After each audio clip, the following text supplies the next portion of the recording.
Mario 64, a necessity for gracious living. Playing Super Mario 64 in the 90s delivered an unforgettable experience.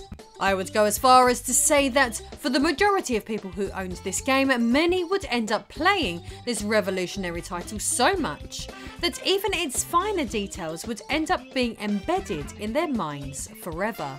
Before many of us even had an opportunity to play this one, we would wait for what felt like years. Hype would build by the day though, as more information and imagery showcasing the game would be slowly trickled out through different mediums such as television shows and gaming magazines. For gamers who had grown up playing 2D video games, the idea of even controlling a polygon-based character within a 3D environment with moving cameras was difficult to even conceive. So no wonder it is common for people to have been impressed by this experience when we consider how intuitive it was to play. There is a reason this game is so memorable and why the little details are so ingrained into the player's consciousness. Speaking of which, it made it feel all the more weird to many of us when we browsed through the pages of our old magazines once more, only to notice that the Mario 64 that we received in our homes looked quite different from the versions we had been ogling in the years prior. Think of today's video as a strange celebration of these memories, as we go on a trip back through time to look at the 1995 build of this famous game. There is something almost unsettling about looking at something so familiar, looking so different from the game that many pumped hundreds of hours into. I am Lady Decade, and this is the weird past of Mario 64 in 1995, the unsettling Mario 64 beta. It is said that Shigeru Miyamoto first got the inspiration to create a 3D Mario game during the development of Star Fox for the Super Nintendo. While Star Fox would hit shelves in 1993, development of the conceptual Mario game would reportedly not begin until September of the following year. The team would toil away on this revolutionary project by August of 1995, with there being enough progress being made that footage and screenshots of the game could begin to be captured to show off at Nintendo's big yearly trade show. As of 1997, these high-energy events with a party atmosphere would be famously known as Space World. However, between 1989 and 1996, they were known as Shoshinkai. Shoshinkai 1995, which would be the 7th annual trade show of this nature, would be held at the Makahari Messe Convention Center located in Chiba, Japan. And my god, would this be a historic event. Shortly before the event, the Ultra 64 would be patented and then unveiled to the delighted audience who would be in attendance. Publication Popular Mechanics would describe the day's atmosphere as electric, with hordes of Japanese schoolkids huddled in the cold outside the exhibition hall, with the electricity of anticipation rippling through their ranks. Not only would this function as the day that Nintendo's latest hardware would get revealed, but equally as exciting, 13 games would be announced too. Perhaps most alluring of them all would be Zelda 64 and, of course, Mario 64, the subject of this very video. As for the latter, not only did Nintendo bring along video footage displaying the game, but they even brought along a playable prototype for gamers to get their little fat hands onto. The Mario 64 hype train had officially left the station, but what could be experienced at the trade show that day? Well, a vast amount of differences from the final version of the game can be witnessed from footage that day, including some rather distinctive features that would be changed to the outside of Princess Peach's castle. In this prototype version of the game, there is no stained glass window above the castle's main doorway, and the windows look different too. In fact, on closer inspection, all the textures around the castle are a slightly different shade as well, showing the game would go through a lot of change before it was officially released to the public. In this Dire Docks underwater section, as you can see, the game's heads-up display was also completely different back then too, with the counters icon being changed and located in different positions on the screen. The power gauge in this version, for example, has a clock hand to keep track of life. Footage of a fight with Bowser also exists, with the environment varying from the final version. Lethal Lava Land also appears to be different, and Whomp's Fortress has a fair share of substantial differences. Amongst these, the whole area looks more colourful and cartoony, and the thwomps and bombs have scarier faces. From stage to stage, stars look completely different too, and many of the character models seem to have gone through a notable change. Let's take the penguins on Cool Mountain as evidence of this. Back then they had larger heads, smaller bodies, and generally looked sadder. Pretty fitting, considering they lived through the perpetual horror of watching a fat Italian plumber throwing their young off the side of a mountain into complete oblivion. I guess even the final version of Mario 64 has its unsettling points. Another intriguing yet quite substantial change relates to Big Boo's haunt.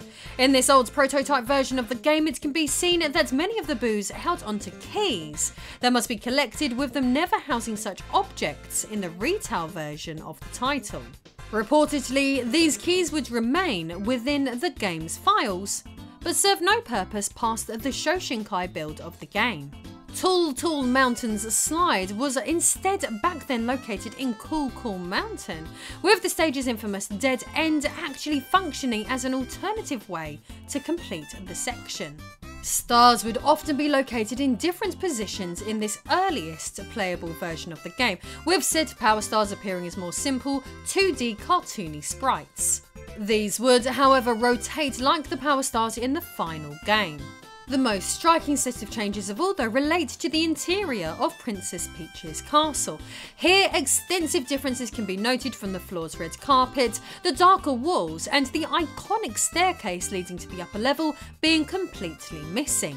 This environment looks like when you play a video game while having a weird dream, and in place of stairs is a set of platforms that must be ascended instead.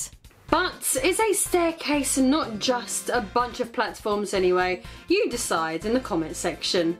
Some of the castle's picture frames are different, or indeed located in different positions, all resulting in what is a trippy affair to view.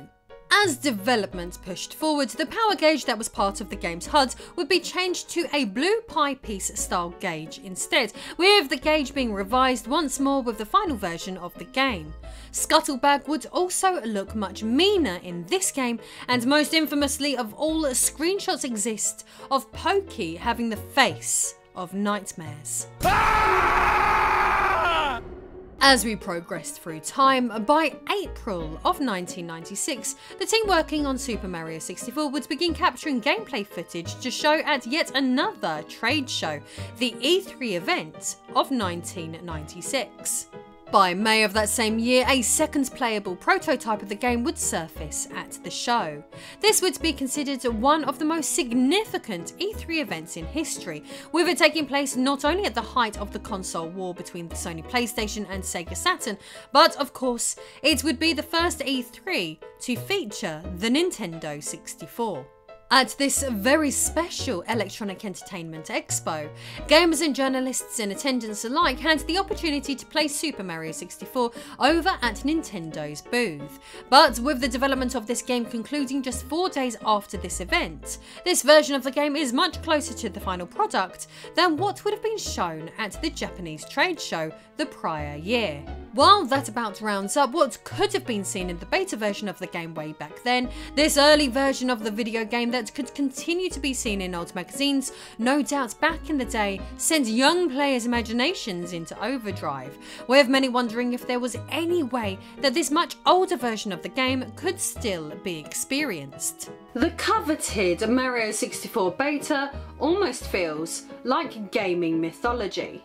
The old beta versions of Mario 64 and their strange uncanniness have, in my opinion, helped inspire much of the bizarre creepypasta online that revolves around this iconic video game. The footage's mysteriousness and the fact that these versions cannot be played today almost makes these feel like ghost versions of one of our collective favourite games. Particularly back in the era whereby the internet was less accessible and rumours could much more easily run rampant. For this reason, and the fact that Nintendo has never allowed these early versions to be made playable again, Mario 64's beta remains a subject of public intrigue.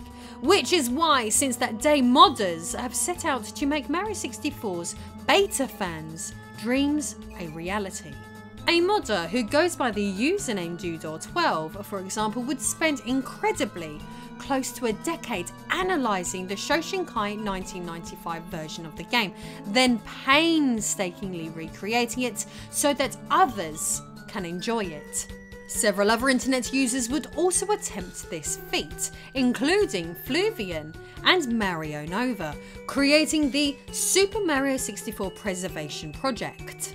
This version of the game was released as recently as June of 2022 and is often touted as being a very accurate recreation, with all 9 stars present that were available to collect in the Shoshinkai 1995 version of the game.